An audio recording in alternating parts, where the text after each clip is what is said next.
Buonasera e ben ritrovati con una nuova edizione del TG Flash di New Sicilia.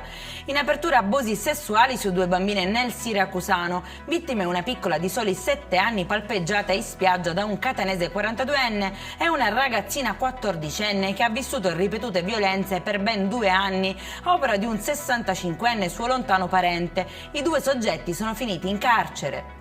Rapito un 23enne con precedenti penali a Catania, i sequestratori si sono finti poliziotti e hanno fatto irruzione nella sua abitazione per poi caricarlo su una vettura prima di dileguarsi. Le indagini si muoverebbero in più direzioni, non si esclude un movente economico.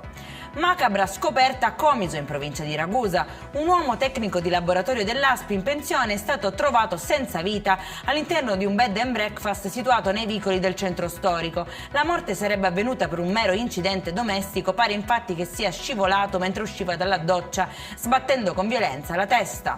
Daniele Alba, meccanico 35enne, era incapace di intendere e di volere quando il 23 maggio scorso accoltellò la moglie e i figlioletti di 3 e 6 anni a Cianciana, nell'Agrigentino. Sono queste le conclusioni a cui è giunto il medico forense incaricato di effettuare la perizia psichiatrica.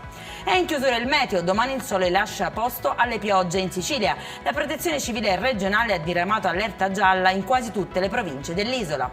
Per questa edizione è tutto, prossimo appuntamento domani alle 13:30. Buona serata.